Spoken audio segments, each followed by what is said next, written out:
Yeah, so, you know those moments like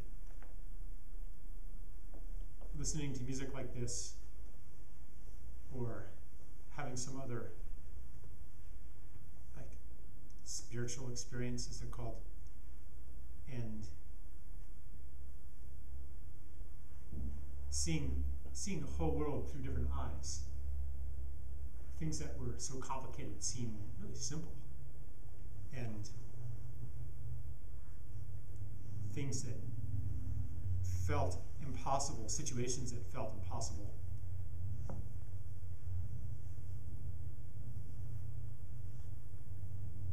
seem easy or inconsequential, not that important.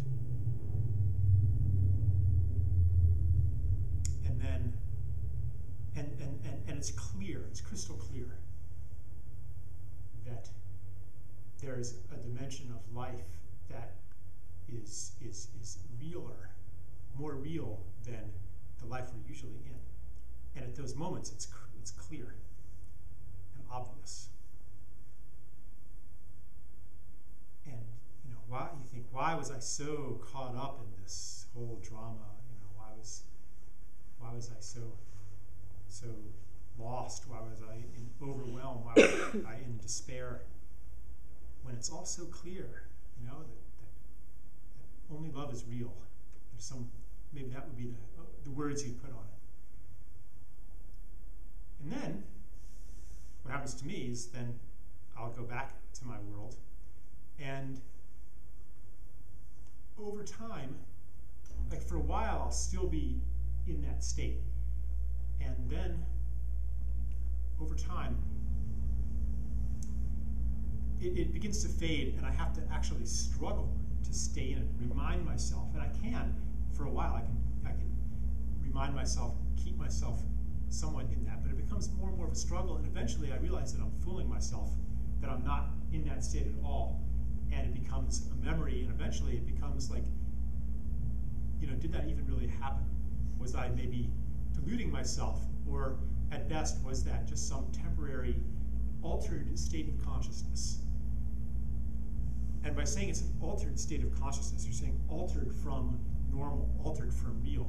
So, we come back into this reality that we consider normal. And it's as if it never happened.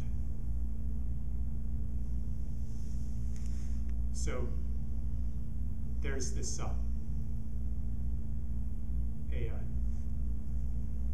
I read this in a 13th century Zen book one time. Speaking of exactly this, that particular Zen master, he says something like, it's like a jewel within a rock. The rock doesn't know the jewel is there, and the jewel doesn't know the rock is there. So in that state, that music or other experiences can bring us to, it's like, that's the jewel. It doesn't even know that the rock is there. All this stuff, all this drama, it's so ephemeral. It's so inconsequential. Here's what's real. And then we go back into the rock state, and we doubt the existence of the jewel too. So this division has been with us for a very long time, and we've spent a tiny amount of our time living in the jewel and a big amount of our time living in the rock.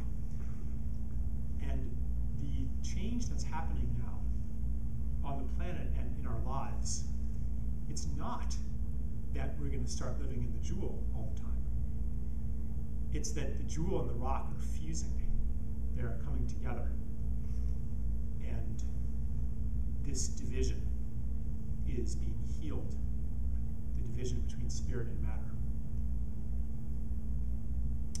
And the promise, you can see this music as a promise, actually.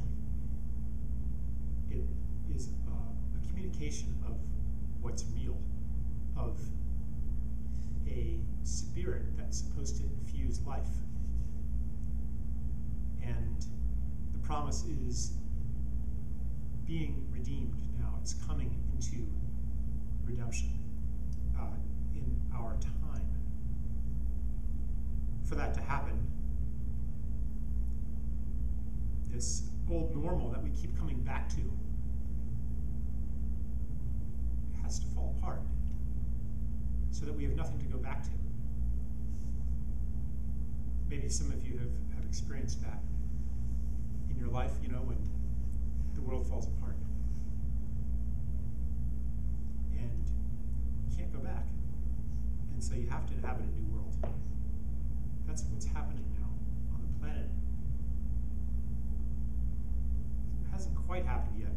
Like, humanity collectively we still think that this old normal is going to persist forever, and that the nuclear catastrophe in Japan is just, another problem that we're going to deal with, another crisis, and we're going to deal with it, and then everything's going to go back to normal.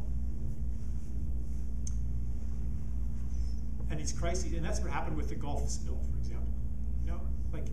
Did it really affect anyone's life in a way that we're conscious of?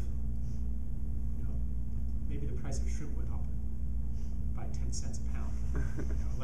Did it affect your life beyond that, though?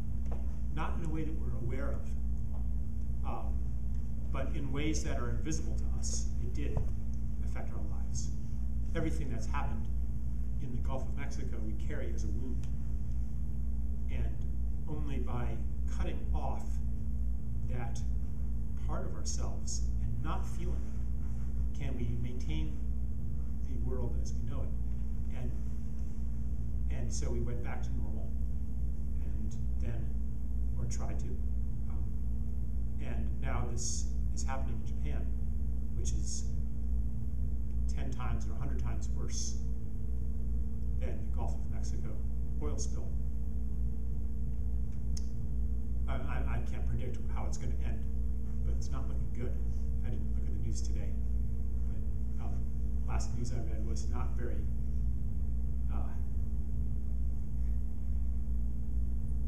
pleasant. So this is just like another thread of normal, of the old world unraveling. And every time it unravels, we have to cut off more and more of our feeling selves in order to stay in this world. It's like being on a shrinking iceberg, and eventually it shrinks to nothing, and we fall into the ocean. And so that's where we're headed right now. And so these, transformational seminars that we go to and these moments that we have, these are like taking a dip in the ocean, but still having the iceberg to swim back to. And they're useful because that's how we learn to swim. And that's how we become able to handle the birth process that humanity is going through right now, and that is visiting us on a personal level. And those of us whose world has already fallen apart in some way, we've been through this process, and we can help everybody else as it happens to them, and welcome them to the new world. So my intention for today is to help each other establish ourselves more firmly in the world that the music of Bhagavan Das suggests. And I keep noticing in myself that I have all these habits that only make sense and are only rational from the world of the rock and not the world of the jewel. And everybody has explored different aspects of the new world, and we've gone on different swims away from the iceberg and then swum back, and we can report on different aspects of it and help each other swim. Because this place that we're going to isn't a place that we can go to alone or stay in alone, which is why it's been so lonely for many people. Knowing in your heart that this place exists, having experienced it, but looking around you and everybody else, even if they experienced it too, it was a secret. and all the institutions of society and the belief systems of society and the messages and the media and the money system and everything says that didn't happen. That's not true. Here's what's important. Here's how to live and make sure that you're secure and that you can survive and look out for yourself first. And what is the self that you're supposed to look out for? It's this little flesh-encapsulated mind or soul. You're a bubble of psychology in a prison of flesh, and unless you conquer yourself and try really hard to be nice, your basic nature is going to make you act selfishly. So part of the mindset of the separate self is a war against the self, where there's one part that's kind of otherworldly spirit that has to conquer the worldly part, flesh, and you have to try hard to be good. And your essential nature is not good. And so that's one of these habits. Anytime that you make self-conquest and resisting temptation and conquering desire into a virtue, that's part of this old world. So I've talked about these things before, and everyone's kind of been to my talks before. Everyone, right? In this room? Mm-hmm. So I'm not going to... Not me. But it's okay. I've watched YouTube videos. Yeah. So I won't go into that too much. I want to do more hands-on stuff.